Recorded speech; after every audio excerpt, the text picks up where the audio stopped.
होत्राग्नि हविष्य होत्री होमादि सर्वाकृति भासमानं यद ब्रह्म तद्बोध वितारिणेभ्यां नमो नमः श्री गुरुपादुकाभ्यां नमो नमः श्री गुरुपादुकाभ्यां। भगवान की महती अनुकंपा से आज अष्टम सत्र में कठोपनिषद विषय को अधिकृत करके द्वितीय वल्ली में प्रवेश करने जा रहे हैं। कल के विगत सत्र में नचिकेता यमराज जी महाराज के विलक्षण संवाद क्रम में गुरु अपने शिष्य की परीक्षा अवश्य लिया करते हैं। जब तक परीक्षा नहीं लेते हो जाते तब तक अंदर के रहस्य को गुरु किसी के समक्ष प्रकट नहीं करते हैं।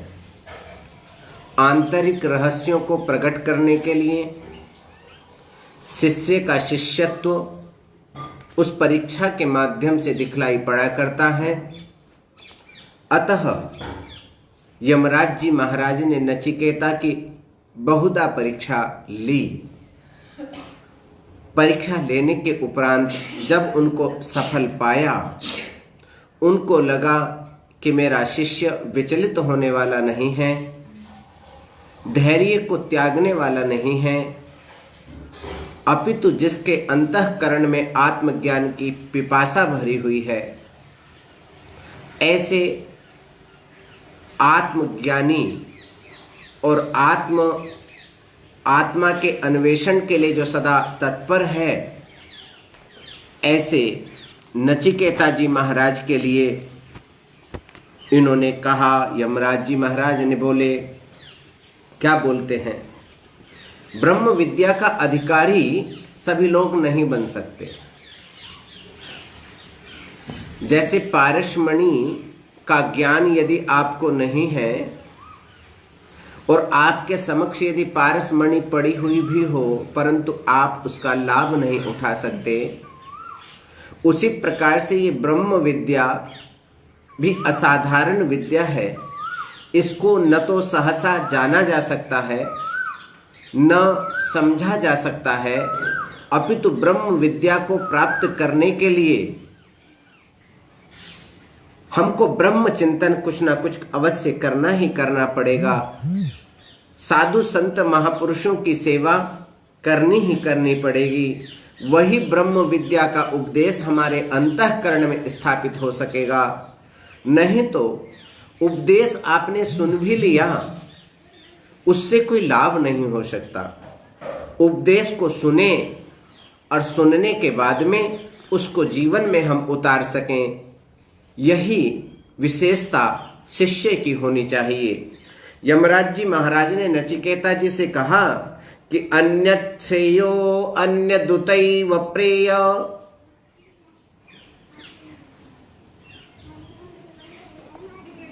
कहा कि अन्यत् श्रेयो अन्यदुतैव प्रेयस् ते उभे नानार्थे पुरुषं सिनीतः तयोः श्रेय आददानस्य साधु भवति हि यते अर्थाद्य उप्रेयो वृणीते। कह रहे दो कल्याण के साधन शास्त्रों के अंतर्गत विशेषतया वेदांत में बतलाए गए हैं। आत्मा का अन्वेषण करने वाले प्रत्येक जीव को दो साधन उसके समक्ष रखे। वो क्या क्या है? बोले एक श्रेय साधन है और दूसरा प्रेय साधन है। परंतु दोनों कैसे? बोले अन्यत श्रेय माने जो कल्याण का साधन है वो क्या है? बोले अन्यत वो अलग है। बोले वो कैसे? एक तो श्रेय, दूसरा क्या है? बोले उत प्रेय, दूसरा साधन प्रेय का बतलाया जा रहा है। अन्यत एव दोनों साधन अलग अलग ही हैं और ते नानार्थे माने उन दोनों के अलग अलग होने पर, दोनों के अलग अलग फल दिखलाई पड़ने पर उभे पुरुषम स्नीतः, ये दोनों साधन पुरुषम माने मनुष्य को क्या कर लेते, बोले स्नीतः सी लेते हैं, माने बांध लेते हैं, अपनी अपनी ओर आकर्षित कर लेते हैं, खींच लेते हैं। जैसे चुंबक लोहे को खींच लिया करती है, उसी प्रकार से ये श्रेय और प्रेय जो आत्म कल्याण के दो प्रशस्त पंथ हैं, ये प्रशस्त पंथ भी उस प्रकार के उन प्रकार के मनुष्यों को अपनी ओर आकर्षित कर लिया करते हैं। तयोः श्रेयः आददानस्य साधु भवति। तयोः माने श्रेय प्रेयोः, श्रेय और प्रेय इन दोनों साधनों में जो श्रेय साधन है, जो कल्याण का दोनों साधन है, आददानस्य साधु भवति माने ग्रहण करने वाले का क्या होता है, बोले साधु भवति माने कल्याण होता है। उयः और जो प्रेयः वृणीते, जो प्रेयस्कर साधन को अपने जीवन में उतारते हैं। प्रेय कहते हैं सांसारिक भोग को, अर्थात जो भोग को प्राप्त करना चाहते हैं उसको प्रेय शब्द से यहाँ पर अभिप्सित किया गया है। और जो वस्तुतः आत्म कल्याण को, मोक्ष को चाहते हैं, उनको यहाँ पर श्रेय साधन से कहा गया है। तो प्रेय प्रणीते का अभिप्राय हुआ कि संसार के भोगों के साधन को जीवन में उतार करके व्यक्ति क्या होता है, सह हीयते, वह व्यक्ति हीयते माने भ्रष्ट हो जाता है, वो अपने गंतव्य मार्ग से इधर उधर चला जाता है। अर्थात जो परम श्रेय साधन की लक्ष्य की प्राप्ति थी, उस लक्ष्य की प्राप्ति इस साधन के द्वारा माने प्रेय साधन के द्वारा उसको गंतव्य मार्ग प्राप्त नहीं हो सकता। कहने का मतलब देखो, दो चीजें हमारे समक्ष चल करके आई। आध्यात्मिक व्यक्ति को इस संसार में अपने कल्याण करने के लिए परमपिता परमेश्वर ने सनातन सिद्धांतों में सनातन दो रास्ते दिखलाए। एक रास्ता भौतिकता का रास्ता है और एक रास्ता आध्यात्मिकता का रास्ता है। जिस अध्यात्म की हम चर्चा करते हैं उस अध्यात्म का नाम इस विलक्षण मंत्र में श्रेय शब्द से बतलाया गया है। जो भौगोलिक या भौतिक वस्तुएं हैं उनको यहाँ पर प्रेय शब्द के द्वारा व्यवहार किया गया है। जैसे इस संसार में भौतिकता से नितांत कल्याण संभव नहीं है, उसी प्रकार से आत्म जिज्ञासु आत्मवेत्ता व्यक्ति को भी अपने जीवन में प्रेय वस्तु को उतार करके उसका कल्याण संभव नहीं है। अर्थात आत्मचिंतन करने वाले, अंतःकरण में परमपिता परमेश्वर का दर्शन करने वाले लोगों को श्रेय वस्तु को, श्रेष्ठतम वस्तु को, आध्यात्मिक मार्ग को, वेदों के द्वारा बतलाए गए मार्ग को ही जीवन में उतारना चाहिए। यही रास्ता, यही पंथ हम लोगों के अत्यंत कल्याण का साधन है।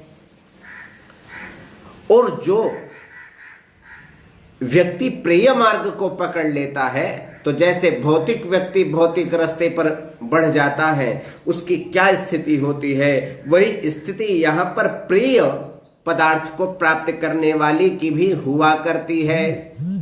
समझ में आई दोनों बातें। श्रेय मार्ग अलग है। श्रेय माने आपको उस अध्यात्म के चरम उत्कर्ष तक पहुंचाने वाला है, जो हम सब लोगों का परम पुरुषार्थ है, अर्थात मोक्ष है। उसी को परम पुरुषार्थ कहा जाता है, उसी को मोक्ष कहा जाता है। चूंकि चार ही तो कर्म बतलाए। पुरुषार्थ चतुष्टय में धर्म, अर्थ, काम और मोक्ष। तो जो परम पुरुषार्थ है, वो जो मोक्ष है, उस मोक्ष की प्राप्ति के लिए हमको तादृश कर्म माने श्रेय और प्रेय को जीवन में उतारना पड़ेगा। तो श्रेय कर्म को उतार करके हम उस गंतव्य मार्ग तक प्रेम से पहुंच सकते हैं, और प्रेय मार्ग से हम बीच में फंस सकते हैं, गंतव्य मार्ग तक नहीं पहुंच सकते। ऐसा श्री यमराज जी महाराज का उपदेश श्री नचिकेता जी के लिए हो रहा है। आगे और बतला रहे हैं, स्पष्ट कर रहे हैं। दूसरी बातों से भी स्पष्ट कर दें श्रेय और प्रेय क्या है। संभवतः आप समझ गए होंगे। एक शब्द मनमानी है और एक शब्द बुद्धिमानी है। श्रीमद् भागवत जी में ध्रुव जी के क्रम में एक सुनीति मैया है और दूसरी कौन है? सुरुचि माता है। एक सुनीति है और एक सुरुचि है। रुचि का संबंध मन से हुआ करता है, तो वो जो सुरुचि है वो प्रेय है, और जो सुनीति है वो सुनीति श्रेय है। इस क्रम से अर्थात सुनीति और सुरुचि के माध्यम से आगे की कथा में आप लोगों का अवधान हम नहीं करना चाहते, क्योंकि इस कथा से आप सब लोग भली भांति प्रकार से परिचित हैं। तो एक जो बुद्धिमत्ता पूर्वक कार्य करता है, नीति पूर्वक आचरण अपने जीवन में उतारते हैं, उनका मतलब है कि वो जीवन में श्रेयस्तम वस्तु को जीवन में उतारते हैं। और जो रुचि पूर्वक मन से कार्य किया करते हैं, मनमाने ढंग से आचरण जब किया करते हैं, तो उनका कार्य भौतिक वस्तु का कार्य होता है। उसी कार्य को शास्त्रों के अंतर्गत प्रिय वस्तु का कार्य बतलाया गया है। इसलिए प्रिय वस्तु की अपेक्षा श्रेय वस्तु जो है वो अत्यंत कल्याण का साधन श्री यमराज जी महाराज ने नचिकेता जी महाराज के लिए स्पष्ट किया है। जिसके जीवन का लक्ष्य श्रेय वस्तु है, यहां तक शास्त्र कहते हैं कि उसी व्यक्ति का, उसी जीव का जन्म इस संसार में सार्थक है। किसका सार्थक है? जिसने जीवन का लक्ष्य श्रेयस्कर वस्तु को बना लिया है। तो लोगों ने प्रश्न किया, एक बात बताओ महाराज, प्रिय वस्तु के माध्यम से यदि हम यज्ञ करके स्वर्ग लोक तक पहुंच जाते हैं, तो क्या फिर वह मार्ग अच्छा नहीं है? तो शास्त्रों ने कहा, महापुरुषों ने कहा, आचार्यों ने बतलाया, बोले नहीं नहीं, मार्ग तो वह भी अच्छा है, पर आप उस स्वर्ग लोक तक, देवलोक तक पहुंच भी जाते हो तो क्या उसका जन्म सार्थक नहीं है? तो श्रुति कह रही है, य उ प्रेय वृणीते अर्थात हीयते, जिसने प्रेय का वर्ण कर लिया है वो वस्तुतः अपना जो परम लक्ष्य था, उस परम लक्ष्य से थोड़ा सा हट जाता है, भटक जाता है, इतस्ततः भ्रमण करने लग जाता है। तो वो अपने उस विलक्षण मार्ग तक, गंतव्य स्थल तक पहुंच नहीं पाता। और पहुंचना उसको कहां? बोले गंतव्य मार्ग तक ही चाहिए। तो जीवन का असली जो लक्ष्य है वो लक्ष्य परमात्मा की प्राप्ति है। उस परमात्मा की प्राप्ति श्रेयस्कर वस्तु के माध्यम से ही संभव है, दूसरा कोई मार्ग शास्त्रों में नहीं बतलाया गया। इसलिए परमात्मा को प्राप्त करने के लिए हमको श्रेयस्कर वस्तु को ही जीवन में उतारना चाहिए। कहा, जब शास्त्र ऐसा हमको बतला ही रहे हैं कि मनुष्य श्रेयस्कर वस्तु को जीवन में उतारे, तो फिर ये संसारी जीव, ये संसारी लोग प्रिय वस्तु को जीवन में क्यों उतार लेते हैं? प्रिय वस्तु को नहीं उतारना चाहिए, क्यों उतारते हैं? तो श्रुति स्वयं बतला रही है। क्या बोले? श्रेयश्च प्रेयश्च मनुष्यमेतः तौ संपरीत्य विविनक्ति धीरः श्रेयो हि धीरो विप्रेयसो वृणीते प्रेयो मंदो योगक्षेमाद् वृणीते। श्रेयश्च प्रेयश्च मनुष्य मेतः। ये श्रेय और प्रेय ये दोनों ही मनुष्यम एतः, मनुष्य के एति एतः, बोले मनुष्य के सामने आते हैं। दोनों ही मार्ग आपके सामने हैं, एक श्रेयस्कर मार्ग है, एक प्रेयस्कर मार्ग है। एक मनमानी आचरण है, एक बुद्धिमत्ता पूर्वक आचरण है। दोनों ही सब प्रकार के व्यक्तियों के समक्ष आया करते हैं, पर धीरः तौ संपरित्य विविनक्ति। धीरः माने बुद्धिमान पुरुषः, सात्विकः, जो सात्विक जीव हैं, जो अध्यात्म मार्ग पर प्रशस्त हो रहे हैं, उत्तरोत्तर वृद्धि को प्राप्त कर रहे हैं, ऐसे बुद्धिमान मनुष्य तौ माने जब उन दोनों के स्वरूप का विचार करते हैं तो संपरित्य माने भली भांति प्रकार से, अच्छी प्रकार से देख करके, समझ करके, विचार करके विविनक्ति अलग अलग कर दिया करते हैं। वो समझ लेते हैं कि ये वस्तु कैसी है और ये वस्तु ऐसी है। और धीरः श्रेयः हि प्रेयसः अभिप्रणीते। जो धीरः माने बुद्धिमान पुरुष होते हैं, जो धैर्यशाली व्यक्ति हुआ करते हैं, जिनको अध्यात्म का स्वाद लग गया है, ऐसे जो लोग हुआ करते हैं, ये जो अध्यात्मवादी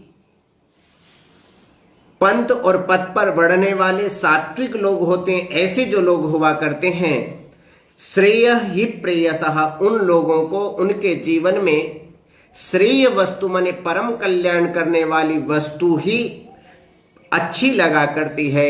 उसी वस्तु को, उसी साधन को ही वो प्रेयस माने भोग साधना की अपेक्षा, इसकी अपेक्षा वो श्रेय ही अभिव्रणीते, वो उसको श्रेष्ठ समझ करके अपने जीवन में उतारने का प्रयास किया करते हैं। अर्थात बुद्धिमान व्यक्ति हमेशा जब भी कुछ करेगा, वह व्यक्ति बुद्धि से पूछ करके करेगा। और भौतिक व्यक्ति, प्रेयस मार्ग को जीवन में उतारने वाला जीव जब भी कुछ करेगा, जब उसका मन जैसा चाहेगा, मन जैसा कहेगा, उसकी आज्ञा का पालन करने के लिए वह तत्पर रहेगा।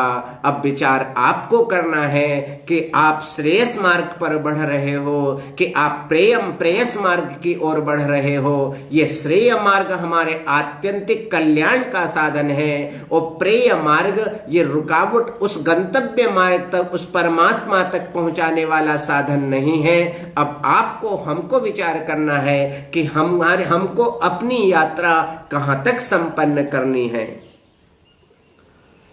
अभिप्रणीते, उसको अच्छा समझ करके जीवन में उतार लेता है, ग्रहण कर लेता है। और महाराज मंदः माने मंद पुरुषः, राजसिकः तामसिकः, जो मंद बुद्धि, जिसकी थोड़ी बुद्धि हुआ करती है, वो योगक्षेमात् प्रेयः वृणीते। योगक्षेमात् माने इस लौकिक योग क्षेम की इच्छा से क्या करता है, बोले भोगों के साधन रूप प्रेय को अपना लेता है। जो दूसरा साधन बतलाया गया है उस साधन को अपनाने लग जाता है। जैसे आज पंजाब के अंदर बहुत अन्न उत्पन्न हो रहा है, परंतु वह अन्न, उनसे पूछो कि ये प्रदूषित है कि कैसा अन्न है, तो वो कहेंगे इसके अंदर हमने बहुत खाद डाली है। वो सात्विक खाद है कि तामसिक या राजसिक खाद है, तो वो कहेंगे नहीं नहीं महाराज, ये सात्विक खाद नहीं है, ये तो तामसिक खाद है। इसके अंदर भयंकर हमने यूरिया डाला है, हमने अनेक दवाइयों का प्रक्षेप यहां पर किया है, ये बतलाने का प्रयास किया। एक मध्य प्रदेश की कनक होती है, गेहूं होती है, वो लोग अपने खाने के लिए प्रायः उसमें गोबर की खाद डाला करते हैं, जो देसी गौ माता की खाद हुआ करती है, गोबर हुआ करता है। जब वो 1 वर्ष में सड़ जाया करता है तब उसको डाल करके उससे अन्न उत्पन्न किया करते हैं। तो अंतर क्या हुआ? बोले उस पंजाब में यूरिया इत्यादि का अधिक प्रयोग करने से अधिक फसल अधिक उत्पन्न होती है, धन की प्राप्ति अधिक हुआ करती है, लगता है कि बहुत कुछ उत्पन्न हो रहा है, परंतु सज्जनों बात घूम करके वहीं आ जाती है कि वो अधिक उत्पन्न जरूर हो रहा है, परंतु हमारे पूरे शरीर को खोखला करता चला जा रहा है। और मध्य प्रदेश का जो अन्न है वो थोड़ा जरूर हो रहा है, परंतु आपके शरीर को तुष्ट कर रहा है, आपके शरीर को पुष्ट कर रहा है। यदि आपको अपने शरीर को तुष्टिशाली बनाना हो, पुष्टिशाली बनाना हो, तो हमको गौ माता की खाद को जमीन के अंदर डालना चाहिए, जिससे वह खाद आपकी रक्षा करेगा, आपके शरीर को पुष्ट और तुष्ट बना सकेगा। परंतु ये यूरिया इत्यादि जो खाद हैं, इससे भले ही फसल अत्यधिक उत्पन्न हो रही हो, परंतु उस फसल के पीछे न पड़ करके हमको इस दिशा में बढ़ना चाहिए। समझ गए? अब श्रेय और प्रेय क्या है? जो यहाँ की वस्तु है वह प्रेय वस्तु है, और जो वहां का गेहूं है वो श्रेय गेहूं है। इसी प्रकार से 2 प्रकार के संसारी जीव इस संसार के अंतर्गत दिखलाई पड़ते हैं। एक को आध्यात्मिक पुरुष माने साधु पुरुष कहा जाता है, एक को भौतिक पुरुष कहा जाता है। भौतिक पुरुष भी यात्रा करते हैं, आध्यात्मिक पुरुष भी यात्रा करता है। दोनों ही इस संसार में 60-60, 80-80 वर्ष तक की यात्रा को संपन्न करके अपने गंतव्य मार्ग तक जाना चाहते हैं, परंतु बेचारे आध्यात्मिक पुरुष तो सीधे उस गंतव्य मार्ग माने श्रेयस्कर वस्तु परमात्मा के पास तक पहुंच जाते हैं। परंतु जिन्होंने प्रिय मार्ग को, भौतिकता को जीवन में उतार लिया है, वो अटकते हुए भटकते हुए अपने उस गंतव्य मार्ग तक नहीं पहुंच पाते। यही अंतर श्रेय और प्रेय का है, यही अध्यात्म और भौतिकता का है। अध्यात्म और भौतिकता को हमने यदि समझ लिया तो श्रेय और प्रेय को हम भली भांति प्रकार से समझ लेंगे। तो शास्त्र कह रहे हैं कि योगक्षेम की इच्छा से कुछ मिल जाएगा खाने के लिए, चलो वो अमुक स्थान पर चलते हैं। हम ये ध्यान नहीं देते ये पैसा कैसे कमाया जा रहा है, तो वो अंत में हमारी बुद्धि को नष्ट कर डालता है, हमारी सात्विक बुद्धि को राजसिक बना देता है, तामसिक बना देता है। नतीजा यह आता है कि हम अपने गंतव्य मार्ग को छोड़ करके इतस्ततः इस संसार में भटकते हुए, परिभ्रमण करते हुए हम लोग गंतव्य मार्ग तक नहीं पहुंच पाते हैं। कहा कि अच्छा, बोले हाँ। कहा कि एक बात बताओ, जो परमात्मा की प्राप्ति कराने वाला श्रेय साधन है, श्रेयस्कर वस्तु है, जब इतनी प्रशंसा उसकी यमराज जी महाराज कर रहे हैं, तो नचिकेता जी महाराज की विलक्षण विशेषताओं को अभी तक इन्होंने देखा। बोले अद्भुत है और ऐसा प्रियतम है कि क्या कहा जाए। वैराग्य इसकी प्रत्येक क्रिया से लक्षित हो रहा है, दिखलाई पड़ रहा है। तो नचिकेता जी महाराज की अद्भुत विशेषताओं का वर्णन कौन कर रहे हैं? बोले यमराज कर रहे हैं। तो क्या करते हैं कि स त्वं प्रियान प्रिय रूपांश्च कामान अभिध्यायन् नचिकेतोऽत्यस्राक्षी नैतां श्रृंकां वित्तमयीमवाप्तो यस्यां मज्जन्ति बहवो मनुष्याः। यस्यां मज्जन्ति बहवो मनुष्याः। संसार में मनुष्य प्रिय वस्तु को अपना लक्ष्य क्यों बना ले रहा है, उसके लिए इन्होंने बतला दिया। और बतला करके कहा, हे नचिकेतः,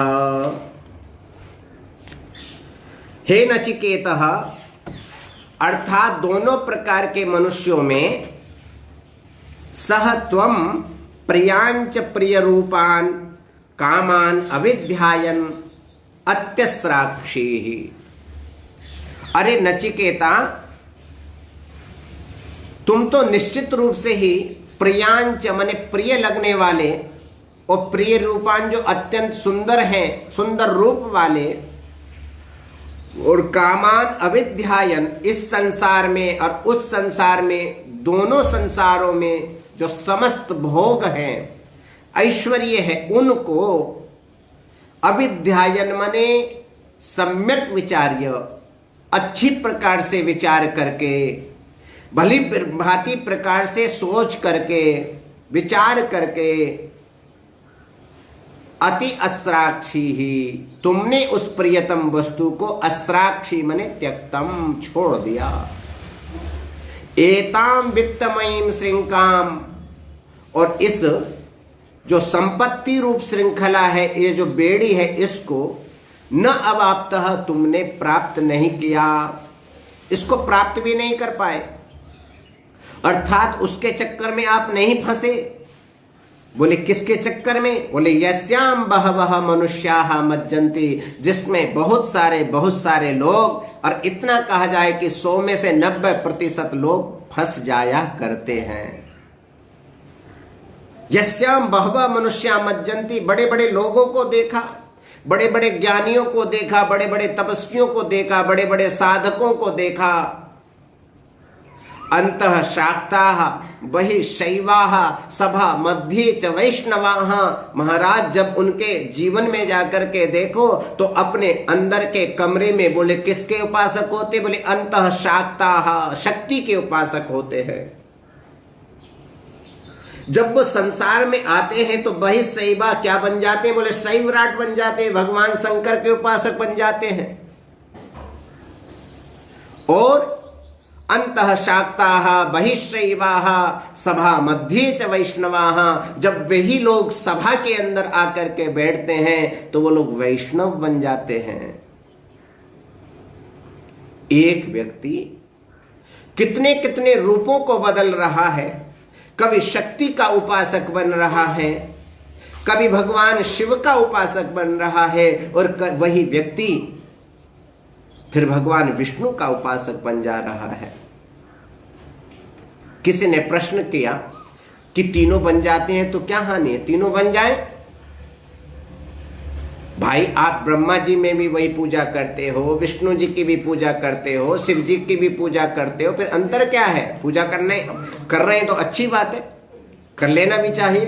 बोले नहीं, आप जैसे अंदर आपका शरीर है, बाहर भी वही क्रिया आपकी होनी चाहिए। जो वाणी के अंदर वो विषय है वही आपकी क्रिया में भी दिखलाई पड़नी चाहिए। वाणी और क्रिया दोनों अलग अलग नहीं होनी चाहिए। यदि दोनों अलग अलग हो रही हैं तो आप श्रेष्ठ कर वस्तु को, परमात्मा की गोद को प्राप्त नहीं कर सकते। जो प्रिय वस्तु को प्राप्त करना चाहते हैं, जो संसार में भटकना चाहते हैं, उनकी क्रिया में और उनकी वाणी में आप लोगों को अंतर दिखलाई पड़ेगा। इसलिए अंतः शाक्ता बहिश्चैवा सभा मध्ये च वैष्णवाः, जो लोग योगी होते हैं, जो परम ज्ञानी होते हैं, उनके जीवन में किसी प्रकार का अंतर नहीं होता। वो ब्रह्म का चिंतन कर रहे हैं कि वो शक्ति का चिंतन कर रहे हैं कि वो भगवान शंकर का चिंतन कर रहे हैं, उनके यहाँ तो परमात्म तत्व की अनुभूति अद्वैत सिद्धांत के अनुसार वो सब में एक ही दृष्टि रखते हैं।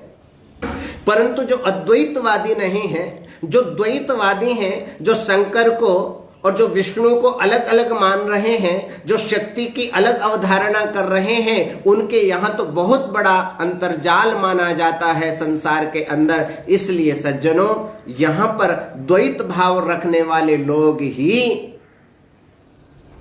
कहाँ जाते हैं? बोले प्रेय वस्तु को प्राप्त करके अपने गंतव्य मार्ग तक नहीं पहुंच पाते हैं। ऐसा आचार्य श्री का यहाँ का भावार्थ लग रहा है। कहा कि भैया एक बात बताओ, सत्वम प्रियान यमराज जी महाराज कह रहे, नचिकेता, मैंने तुम्हारी एक परीक्षा ने पग पग पर चल करके तुम्हारी परीक्षा बड़ी सूक्ष्म तरीके से ली। तुम बड़े बुद्धिमान दिखलाई पड़ रहे हो। भगवान ने तुमको विवेक भी बहुत सुंदर दिया है और तुम वैराग्यशाली भी हो।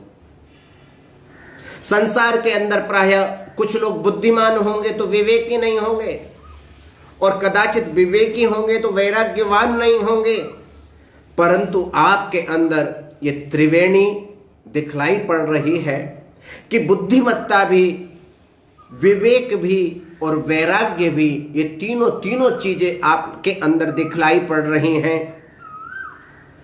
अपने को आप बहुत चतुर, विवेकी और तार्किक भी मान रहे हो। वे लोग भी जो बड़े विलक्षण, बहुत अपने को चतुर मानते हैं, अपने को बहुत बड़ा ज्ञानी मानते हैं, बहुत बड़ा तार्किक मानते हैं, बहुत बड़ा दार्शनिक मानते हैं, वे लोग भी जब चमक और दमक को देखा करते हैं तो चमक और दमक को देख करके बेचारे न जाने कब फंस जाते हैं, किसी को ज्ञात नहीं रहता, मोहजाल में फंस जाया करते हैं। परंतु आप तो उनसे भी ऊपर बढ़ गए हो।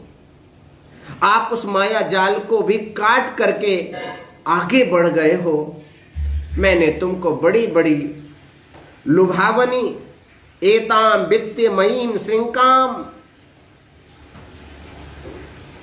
बड़ी बड़ी लुभावनी भाषा में तुमको कभी कुछ कभी कुछ, कभी का हाथी ले लो, घोड़े ले लो, पुत्र ले लो, पौत्र ले लो, गौवे ले लो, धन ले लो, संपत्ति ले लो, भूमि ले लो, पूरी दुनिया के आप अधिराट बन जाओ, राजा बन जाओ, राजाधिराज बन जाओ। बहुत सारा प्रलोभन आपको दिया। और इतना ही नहीं, इस भूमि की बात नहीं, मैंने तुमको स्वर्ग की दिव्य अप्सराओं को भी देना चाहा, और चाहा कि उनके साथ में आप चिरकाल तक सुख भोग कर सको। बहुत आपको इच्छाएं देने की इच्छा अभिव्यक्त की, परंतु तुमने उन सब की उपेक्षा करके, ऐसा लगता है भौतिक के ऊपर पग धारण करके आपने उस अध्यात्म के चरम उत्कर्ष को प्राप्त कर लिया है, जहां पर केवल परमात्मा की सत्ता ही विद्यमान रहा करती है। इसलिए आप, ऐसा लग रहा है कि अधिकारी तो साधारण नहीं हो, सर्वोत्तम आप अधिकारी हो।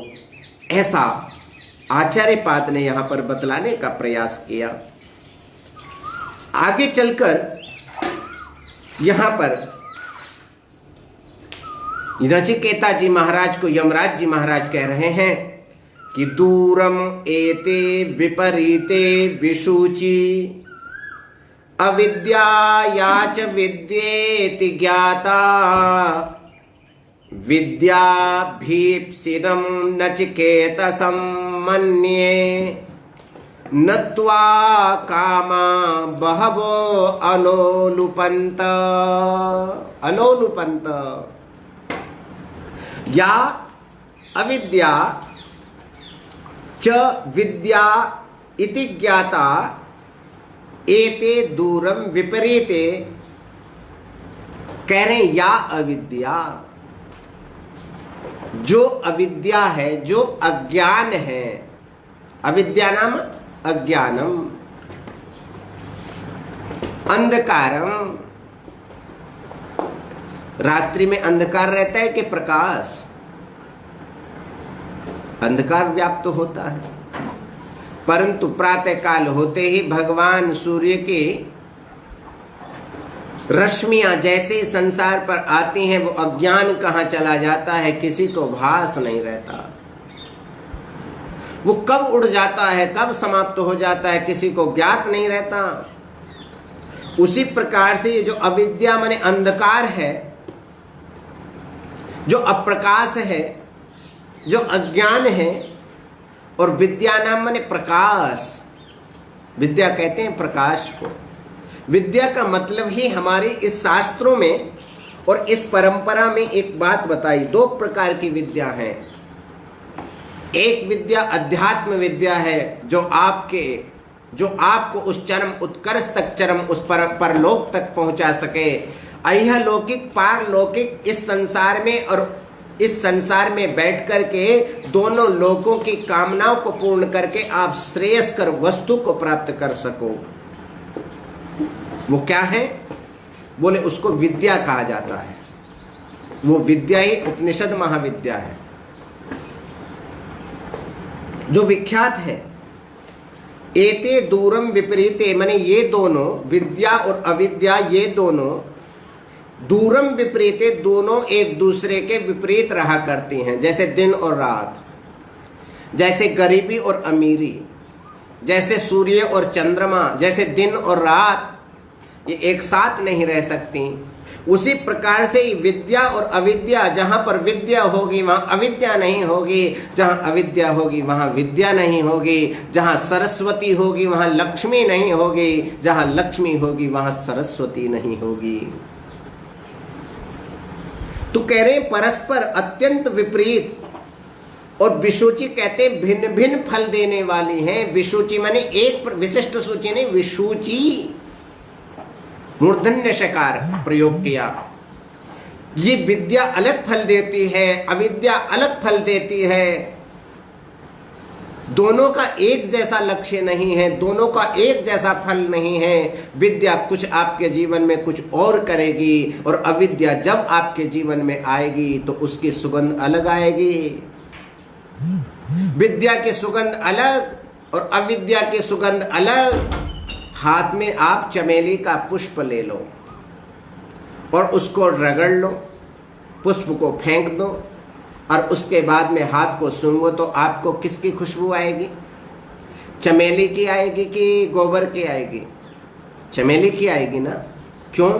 उसमें उस पुष्प की तरंग, उस पुष्प के परागों का रस आपके कर का स्पर्श कर चुका है, इसलिए उसमें उस विद्या की, उस पराग की ही खुशबू आएगी। और आप कोई दूसरी चीज, मिट्टी का तेल लगा लो हाथ में, तो मिट्टी का तेल हाथ में लगा लो और आप कहो कि नहीं इसमें तो चंपा की खुशबू आनी चाहिए, चंपा के फूल की खुशबू आएगी। क्यों? क्योंकि वो चंपा नहीं है, वो अविद्या है। ये जो केरोसिन का तेल है वो क्या बोले? वो अविद्या है। और ये जो पुष्प हैं ये क्या बोले? ये विद्या है। तो सज्जनों, कहने का मतलब ये हुआ, विद्यावान व्यक्ति का लक्षण अलग ही दिखलाई पड़ता है और अविद्यावान व्यक्ति के लक्षण अलग ही दिखलाई पड़ते हैं। उनके चाल से, उनके चलन से, उनकी क्रिया से, उनके रूप सौंदर्य से, उनकी वाणी से, एक एक क्रिया से और एक एक शब्द से आप जान सकते हो, भली भांति प्रकार से समझ सकते हो कि विद्यावान पुरुष है कि अविद्यावान पुरुष है। तो अर्थात ये दोनों विद्याएं, विद्या और अविद्या, ये एक जैसा फल प्रदान नहीं करती, अभी तो अलग अलग फल प्रदान करती हैं। नचिकेतसम विद्याभीप्सिनम, तुमको, अरे नचिकेतसम अर्थात आपको, हे नचिकेता, आपको विद्याभीप्सिनम मन्ये, मैं ऐसा मानता हूं कि आप विद्या के अभिलाषी हो, मैं विद्या को दान आपको देना चाहता हूं। त्वाम बहवः कामाः न अलोलुपन्त, क्योंकि तुम्हारी विशेषता क्या रही, तुमको मैं क्यों देना चाहता हूं। मेरे सिर में खुजली नहीं उठ रही है, मैं पागल नहीं हूं कि मैं तुमको इस विद्या को, गोपनीय विद्या को तुमको देना चाह रहा हूं। आचार्य बतला रहे हैं और गूढ़तम रहस्य बतला रहे हैं, किस लिए देना चाहते हैं। आचार्य कहते हैं, हे नचिकेता, मैं इसलिए तुमको देना चाहता हूं कि त्वाम बहवः कामाः न अलोलुपन्त, तुमको बहुत सारे भोगों ने, अविद्याओं ने, लुभावने, जितने मैंने बातें आपको कही, उन भोगों ने तुमको न अलोलुपन्त, तुमको लुभाया नहीं, तुम्हारे मन में थोड़ा भी लालच नहीं आया। इसलिए अब मेरा मन ऐसा कर रहा है कि मैं तुमको दे दूं, कुछ ना कुछ तुमको प्रदान कर दूं।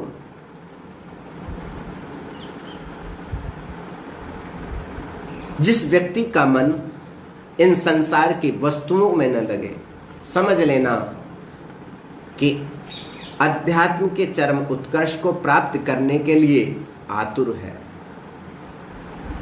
और जो अटक जाए, भटक जाए, सज्जनों, ये स्थिति पूरे संसार की है। सच बताएं, भगवान हमारे साथ में क्या करते हैं? भगवान हमारे साथ में हमारी परीक्षा लेते हैं और कुछ नहीं करते।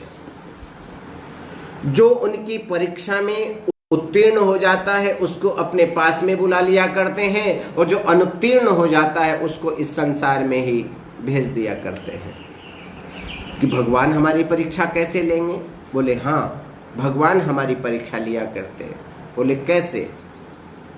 जैसे आपने बहुत अच्छे कर्म किए, आप हमेशा सदाचार संपन्न हो, ज्ञानी भी हो, बड़े बड़े यज्ञ करते हो, कथा करते हो, प्रवचन करते हो, झूठ नहीं बोलते हो, तो भगवान आपके सामने क्या रखेंगे? भौतिक वस्तुएं रखेंगे, आपको धन से संपन्न कर देंगे, धन आपको देंगे, और धन को देने से फिर देखेंगे, विचार करेंगे कि कहीं आपके अंदर थोड़ा अहंकार तो नहीं आ रहा। जब व्यक्ति के पास में धन नहीं होता है तो धन को प्राप्त करने के लिए वो आतुर होता है, और जब धन प्राप्त हो जाता है तो फिर उसके अंदर अभिमान का सोपान बढ़ जाता है, अभिमान आने लग जाता है। तो जैसे ही धन आया, यदि कदाचित अभिमान बढ़ गया तो भगवान कहते हैं वाह, मेरी परीक्षा में आनंद आ गया, अर्थात संसार में ही उसको फिर भटकाएंगे। पहले धन देंगे, यश देंगे, ऐश्वर्य देंगे, और वो बस नशे में धुत हो जाएगा। जैसे नशा करने वाला व्यक्ति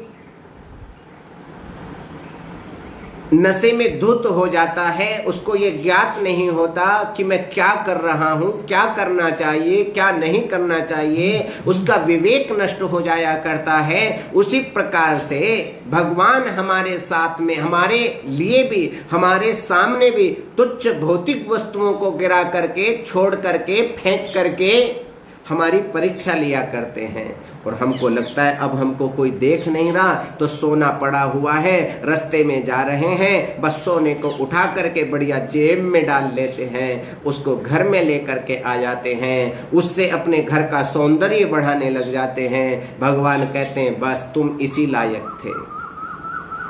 आप रास्ते में चलते हुए कुत्ते को रोटी खिलाते होंगे, बहुत सारे बांधवगण, बंधुगण दोष को समाप्त करने के लिए, राहु का दोष समाप्त करने के लिए,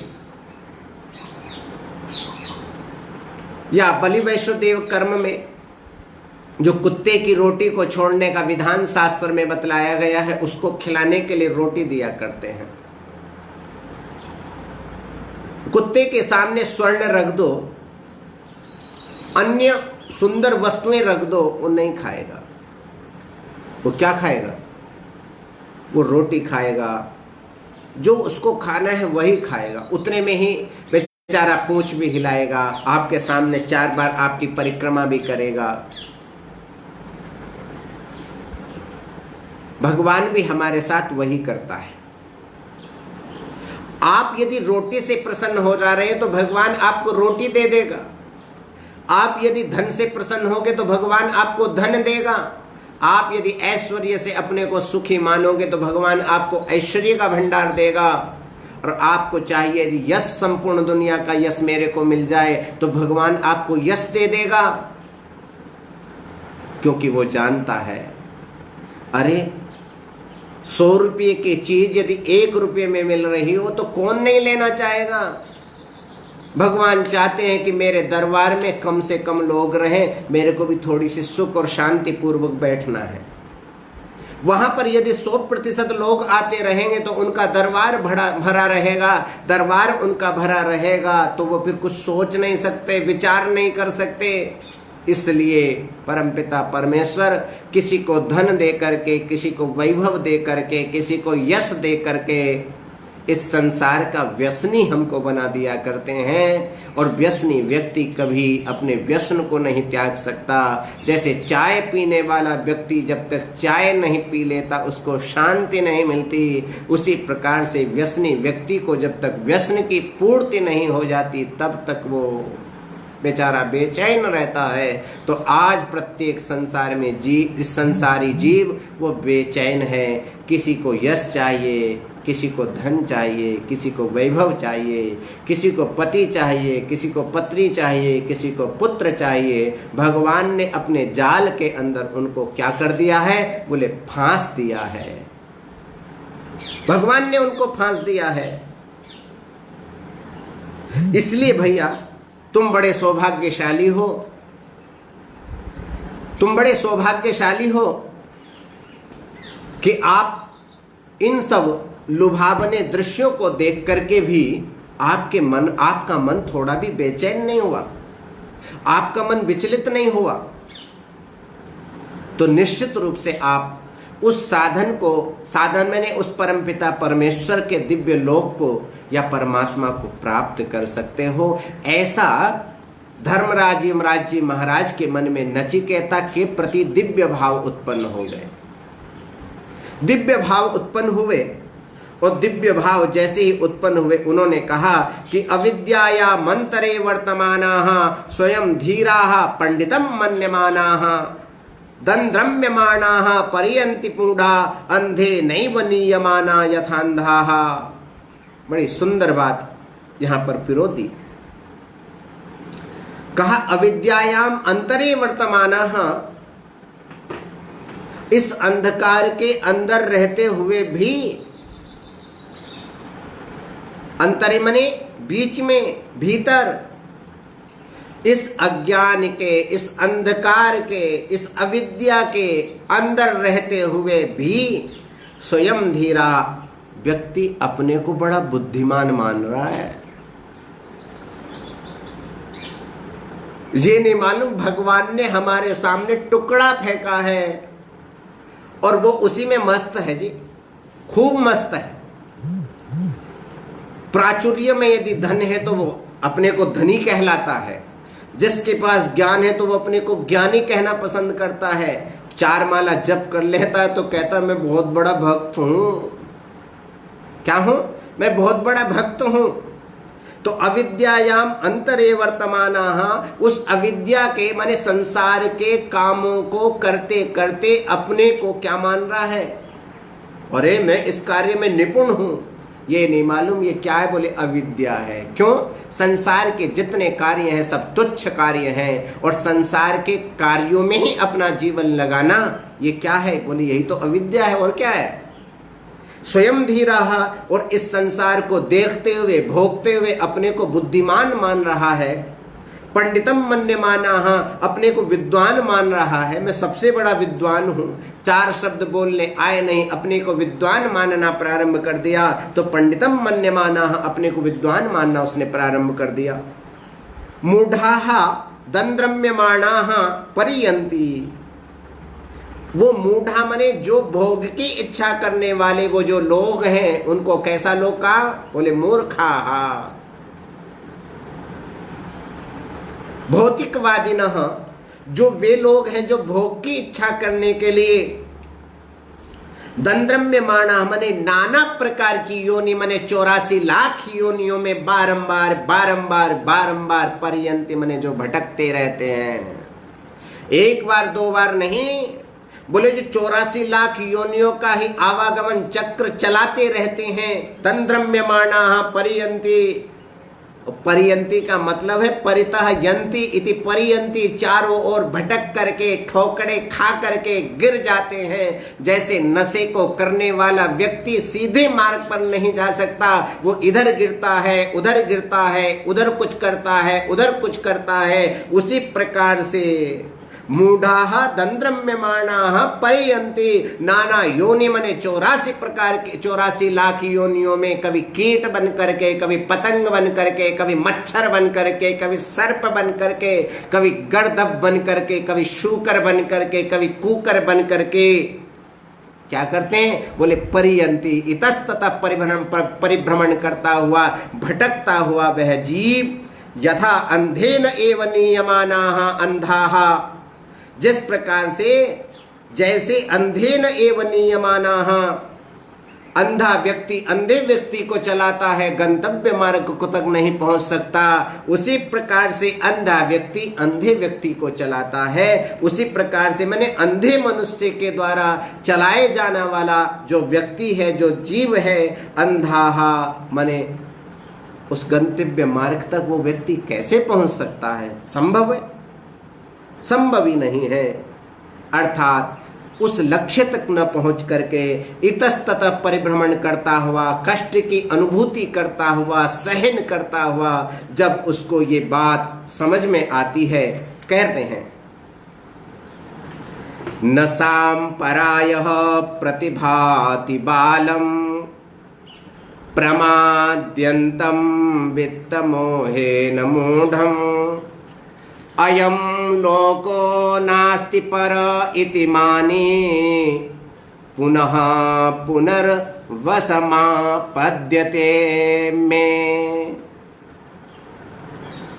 मनुष्य पूरे के पूरे जीवन के अमूल्य निधि को सज्जनों नष्ट कर डालता है, उसके पास कुछ नहीं बचता, और जब जीव अपनी आयु का उपभोग कर लेता है, पुनः 84 लाख योनियों में भटकता हुआ, परिभ्रमण करता हुआ, वित्त मोहेन मूढ़म प्रमादयंतम बालम सांपरायः न प्रतिभाति। कह रहे हैं इस प्रकार से कोई धन से मोहित है, कोई यश से मोहित है, किसी को पुत्र में, किसी को पौत्र में, माया और मोह के जाल में जकड़ा हुआ जीव, प्रमाद्यंतम बालम, निरंतर जो प्रमाद करता रहता है, एक गलती करी, दो गलती करी, तीन गलती करी, चार गलती कर दी, गलती का भंडार बन जाता है, ऐसे अज्ञानी को सांपरायः न प्रतिभाति, उस व्यक्ति को, उस भौतिकवादी व्यक्ति को, उस गलती करने वाले व्यक्ति को आप यदि कहोगे बेटा तूने ये गलती कर ली, तो वो गलती मानने को तैयार नहीं होता है। वो अपने को ज्ञानी से कम नहीं मानता है, वो ये चाहता है, वो कहता है अरे मैं जो करता हूं वो सबसे अच्छा करता हूं। हिरण्यकशिपु भी यही बात कहता था। हिरण्यकशिपु कहता था मैं जो कहूं वो कहो, दिन है तो रात, दिन में यदि रात में कहता हूं तो तुमको रात कहना पड़ेगा। तो हम लोग भी, हमारे पास थोड़ा सा ज्ञान हो जाता है, हम थोड़े से भक्त बन जाते हैं, हम थोड़े से धनी बन जाते हैं, तो हम भी इस संसार के सकल व्यक्तियों को तुच्छ मानना प्रारंभ कर देते हैं। सज्जनों, ऐसी बात नहीं हमको करनी चाहिए। ऐसे लोगों को जो प्रमाद करते रहते हैं, जो भौतिकवाद में हमेशा जीते रहते हैं, भौतिकता का ही चिंतन करते रहते हैं और भौतिक में ही निवास करते करते अपने प्राणों का उत्सर्ग कर डालते हैं, ऐसे लोगों के जीवन में परलोक नाम की कोई वस्तु नहीं हुआ करती। मेरे को इस संसार को छोड़ करके किसी दिव्य लोक में दूसरे स्थान पर भी कहीं जाना है, ये बात उनके मन में पूरे जीवन में सज्जनों एक बार भी नहीं आती। ध्यान देना, अयन लोकः परः न अस्ति, वो क्या समझता है? देखो, अयम लोकः, ये वर्तमाने प्रातिभाषिकः लोकः, वर्तमान में जो प्रत्यक्ष वस्तु दिखलाई पड़ रही है, मेरा मित्र, मेरी पत्नी, मेरे पिता, मेरा भाई, मेरा बंधु, मेरा धन, मेरा यश, मेरा ऐश्वर्य, मेरा मकान, मेरी दुकान, मेरी जमीन, बस इसी में फंसा रहता है। वो इसी से संतुष्ट है और वो कहता है जो दिखलाई पड़ रहा है वही वस्तु है, इसके अतिरिक्त कुछ नहीं। यावत् जीवेत सुखम जीवेत, ऋणम कृत्वा घृतम पीवेत, भस्मीभूतस्य देहस्य पुनरागमनम कुतः। चार्वाक सिद्धांत को जीवन में उतारने वाला मनुष्य वो भौतिकवादी मनुष्य है, जो न पहले की चिंता करता है न जो बाद की चिंता करता है, उसी को भौतिकवादी व्यक्ति कहा जाता है, भौतिकवादी लोग, भौतिकवादी पुरुष कहा जाता है। और ऐसा भौतिकवादी व्यक्ति वो झुकने के लिए कभी तैयार नहीं होता। वो कहता है जो कुछ भी हूं मैं हूं। रावण क्या कहता था? मैं चलता हूं तो वायुदेव भगवान झाड़ू लगाया करते हैं। अरे जिसके घर पर देवराज गुरु बृहस्पति जी महाराज आकर के वेदों का स्वाध्याय करते कराते हो, ऐसा कोई प्रकांड पंडित होगा, ऐसा कोई साधक होगा जो एक कमल के कम पड़ जाने पर अपनी गर्दन को तोड़ करके भगवान शिव के ऊपर चढ़ा दिया करता हो, ऐसा कोई भक्त होगा? महाराज ज्ञानियों में महाज्ञानी है, भक्तों में परम भक्त है, परंतु केवल एक अहंकार का दर्प उसके अंदर उत्पन्न हुआ। खाल स्थिति क्या हुई आप भली भांति प्रकार से जानते हैं। तो अयन लोकः परः न अस्ति, ये दिखलाई पड़ने वाला, प्रत्यक्ष दिखलाई पड़ने वाला जो लोक है यही सब कुछ है। परः न अस्ति, इसके अतिरिक्त न कोई परलोक है, न कोई स्वर्गलोक है, कोई लोक इस संसार के अंदर नहीं है। मात्र इस संसार में दिखलाई जो पड़ रहा है वही तात्विक है, वही स्वर्ग है, वही नरक है। इसलिए खूब प्रेम के साथ में हम यहाँ का उपभोग करें। ऐसे कुछ लोग इति मानी मन्यते, ऐसा मानने वाले, ऐसे अभिमानी जो मनुष्य हैं, पुनः पुनः में वसम आपद्यते, वो मेरे बस में, मेरे पास में बार बार यमराज इति में वसम आपद्यते, वो मेरे वश में आते रहते हैं। यमराज जी महाराज कहते हैं ऐसे लोगों की दवाई मैं करता हूं। ऐसे भौतिकवादी लोगों की दवाई संसार का कोई व्यक्ति काम नहीं करता। संसार का कोई व्यक्ति उन लोगों को दवाई नहीं दे सकता, औषधि नहीं दे सकता। तो कौन देता है? बोले ऐसे लोगों की औषधि मैं बड़े प्रेम से किया करता हूं। मैं वशम आपद्यते, जब वो जीव संसार की यात्रा को संपन्न करके मेरे पास में आता है तो ऐसे लोगों की बढ़िया चिकित्सा मैं किया करता हूं। जितने प्रकार के भागवत जी में नाना प्रकार के नरक लोगों का वर्णन किया है, उन सब लोगों की यात्रा कराते कराते कराते कराते उसके न जाने कब जन्म जन्मांतर युग युगांतर कल्प कल्पांतर बीत जाया करते हैं, फिर भी उसको इस दिव्य तन की, इस मनुष्य शरीर की प्राप्ति नहीं हुआ करती। इसलिए मनुष्य तन की प्राप्ति ये कोई साधारण नहीं, ये बड़ी असाधारण मनुष्य तन की प्राप्ति है। इसलिए इस मनुष्य तन को यदि हम लोगों ने प्राप्त किया है तो जो बात हमारे यमराज जी महाराज ने नचिकेता जी के लिए कही कि श्रेय वस्तु को अपने जीवन में उतारो, अध्यात्म मार्ग का अवलंबन करो, अध्यात्म मार्ग ही हमको उस गंतव्य मार्ग तक पहुंचा सकेगा, हमको हमारे परम लक्ष्य तक पहुंचा सकेगा। जो परम लक्ष्य हमको मोक्ष का प्राप्त हुआ है, जिस पर हमारा पूर्ण रूप से अधिकार है, हम उस पूर्ण अधिकार को छोड़ करके व्यर्थ के चिंतनों में फंस करके, व्यर्थ की तुच्छ भौतिक पदार्थों में फंस करके अपने पूरे पूरे जीवन को समाप्त कर दिया करते हैं। ये संसार नश्वर था, ये संसार नश्वर है, ये संसार नश्वर रहेगा। इसी बात को श्री यमराज जी महाराज ने अपने भक्त प्रवर श्री नचिकेता जी महाराज के लिए बड़े बड़े ज्ञानियों ने, बड़े बड़े तपस्वियों ने, बड़े बड़े साधकों ने, बड़े बड़े महापुरुषों ने नाना ग्रंथों के माध्यम से, नाना पंथों के माध्यम से ये बात बतलाने का प्रयास किया है। अब भी यदि हम नहीं जग रहे हैं तो फिर सोते हुए के मुख में कोई व्यक्ति भोजन देने वाला नहीं होता। जिस प्रकार से भोजन की प्राप्ति में आपको कुछ उद्यम करना पड़ता है, उसी प्रकार से उस परमपिता परमेश्वर तक यात्रा करने के लिए हमको भी कुछ ना कुछ उद्यम करना ही पड़ेगा। वही उद्यम यहाँ पर श्रेय वस्तु का उद्यम है, यहाँ पर उपनिषद विद्या का उद्यम है, यहाँ पर शास्त्रों का उद्यम है, ऋते ज्ञानान्न मुक्ति का उद्यम है। जब तक हम ज्ञानी नहीं बनेंगे, जब तक हम अच्छे साधक नहीं बनेंगे, जब तक हम श्रेयस्कर वस्तु को प्राप्त नहीं कर सकते। कहते अस्तु हम सब लोगों के जीवन में श्रेय वस्तु की प्राप्ति हो, अध्यात्म विद्या के माध्यम से हमारा अंतःकरण निष्कपट हो, हमारा अंतःकरण कालुष्य रहित हो। जिस क्षण हमारा अंतःकरण कालुष्य रहित होगा उसी क्षण हमारे जीवन में अध्यात्म दीपक जल करके वो पूरे संसार को प्रकाशित कर सकेगा। यही आज के इस पूरे प्रवचन का सद्भाव है। इतना कहते हुए अपनी वाणी का विराम